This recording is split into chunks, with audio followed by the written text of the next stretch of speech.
Hello guys, good day. Welcome back sa ating channel and welcome back for another lecture in the Division Criminal Jurisprudence. So we are uploading daily dahil sa ganun ay makatulong sa inyong paghahanda sa pagre-review para doon sa mga magte-take ng board examination this CLE or LEC Licensure Examination for Criminologist 2022. No?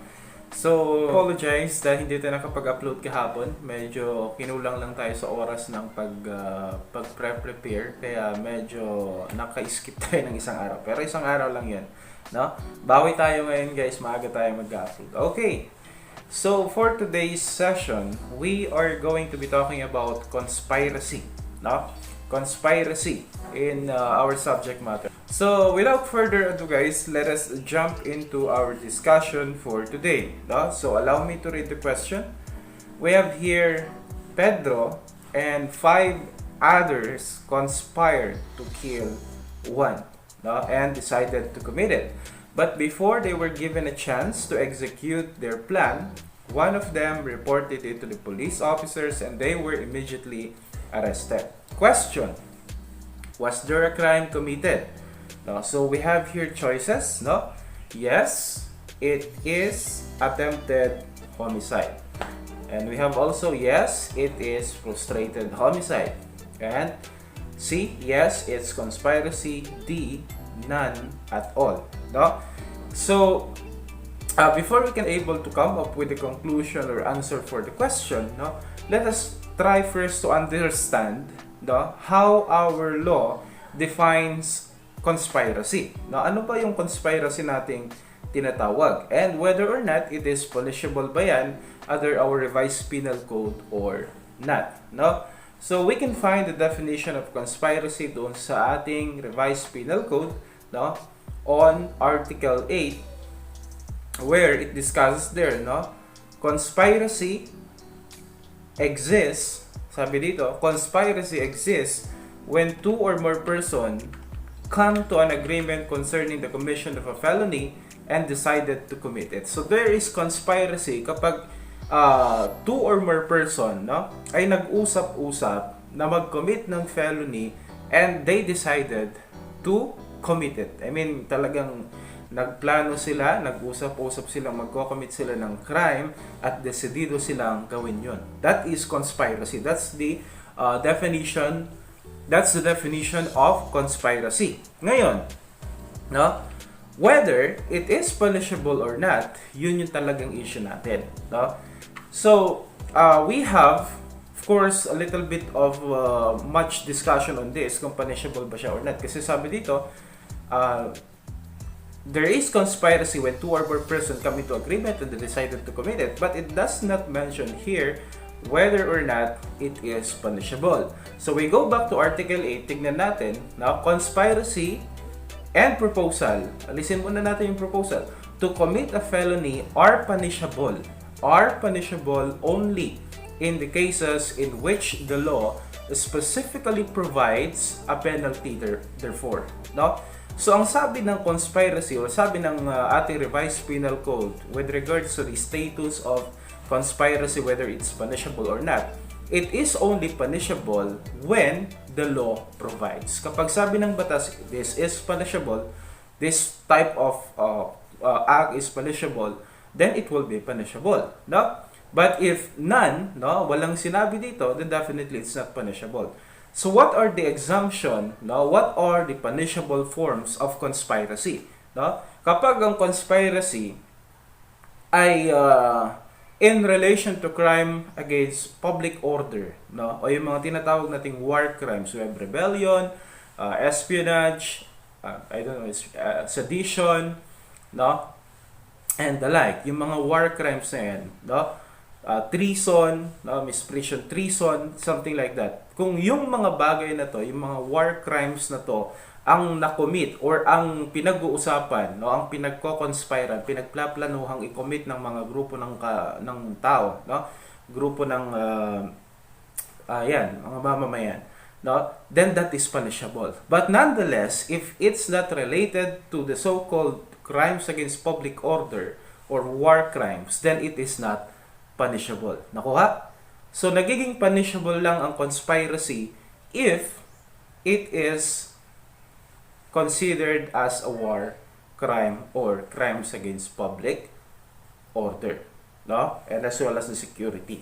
Okay? Ngayon, if we're going to look into our question, kung titignan natin siya, pasok ba yung pagpatay doon sa exemption when conspiracy is punishable, no? So here, we could either looking at a crime of homicide or murder dito no? It's either homicide or murder, but most likely it will fall under the case of murder kasi they are a group, they are planning for it, no? And among other circumstances that could be present there. Okay? So, pinagplaplanuhan pa lang nila, guys, no? Pinagplaplanuhan pa lang nila na patayin yung isang tao. Pero bago pa nila magawa yung kanilang plano, ay sila ay naaresto na agad. Ibig sabihin, wala pang external act na nakomit, which is very important. You know, before an act be considered a crime, first, mens rea, the guilty mind, and actus reus, the guilty act. No? Kapag meron kang criminal intent, but then you did nothing to fulfill it, then it's not punishable. That's the sense. No? Except sa sinasabi natin kanina na that's crimes against public order, something like that. No? Ngayon, dito, they have criminal mind. May mens rea sila. They have criminal intent. But the thing is that, wala pa silang nagagawa na external act that would constitute to a violation of the law. Nakuha? No? Yung mere planning alone is not yet punishable. Kasi pwede namang, pinag-iisipan nila, but then, later on, hindi rin lang naman nila itutuloy. Either hindi nila kayang gawin, no? Or wala silang opportunity gawin yon, and the plan will not be executed. No? Kaya nga meron tayong tinatawag na objective phase and subjective phase. If it's only in the mind yet, no? Kahit gaano pa yan kasama yung iniisip mo o binabalak mong gawin, hanggat wala ka pang ginagawang external act, no? That will constitute a violation to the law, then it's not yet punishable. Okay? It's not yet punishable. The nature of conspiracy, no? If we're going to look, is that kailangan dito, no?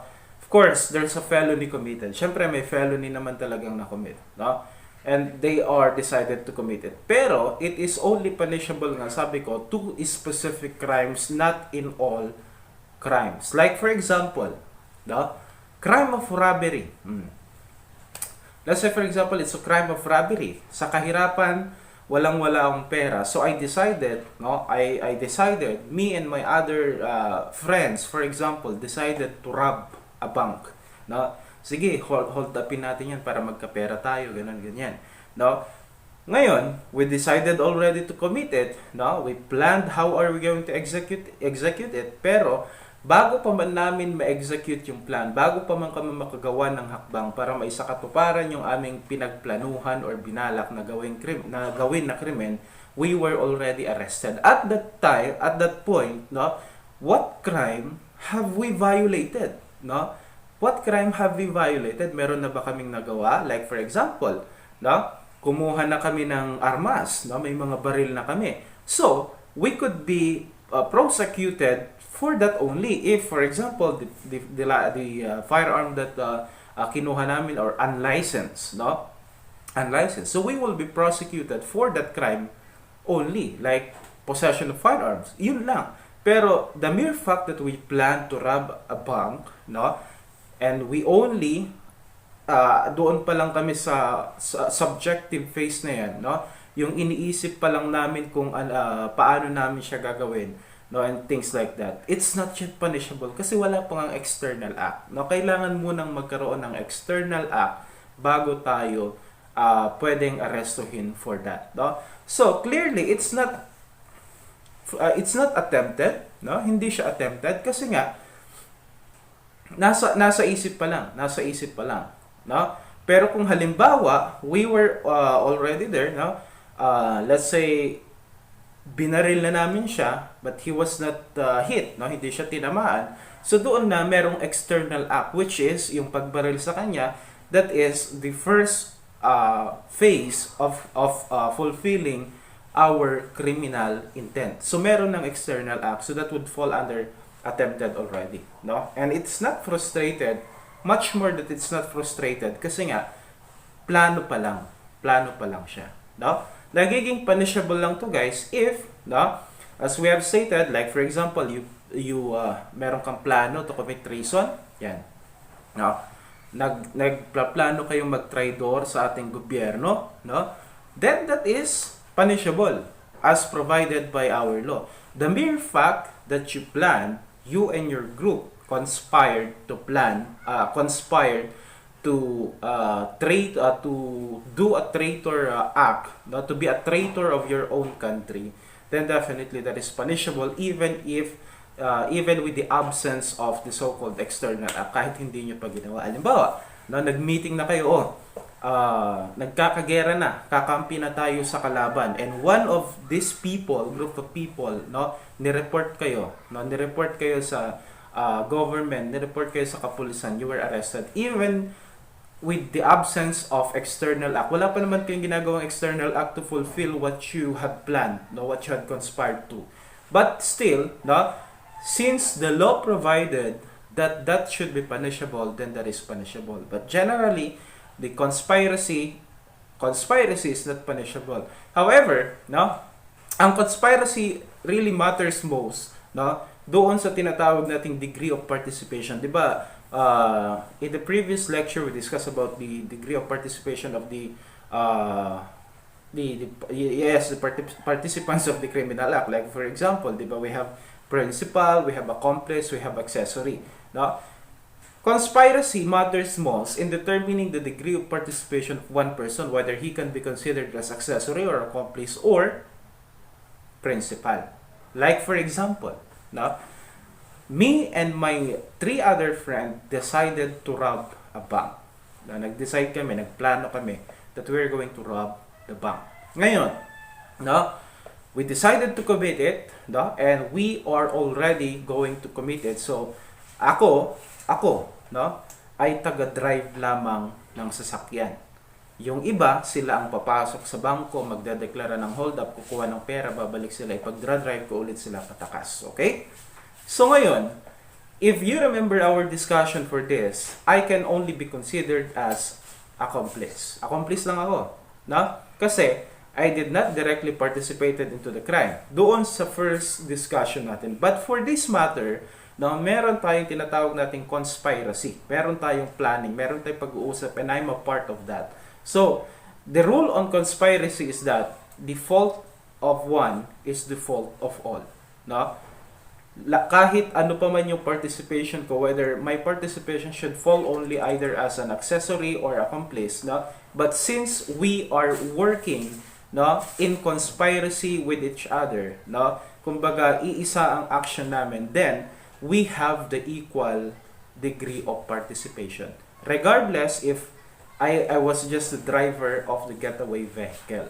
But being a part of this conspiracy, pare-parehas kami ng magiging degree of participation, which means pare-parehas din kami ng magiging kaparusahan to the crime or relative to the crime that we committed. That's the relevance of this outside crimes against public order, no, yung conspiracy natin tinatawag. Okay? Yun guys, no? So I do hope I was able to impart some knowledge with regards to the topic that we discussed today. Now, if you have comments or questions to the matters that we are discussing, feel free to comment on the comment section. Now, if you find our lecture and video interesting, you may like or subscribe to our channel for more video. That's it for today guys. See you on the next video. Bye-bye!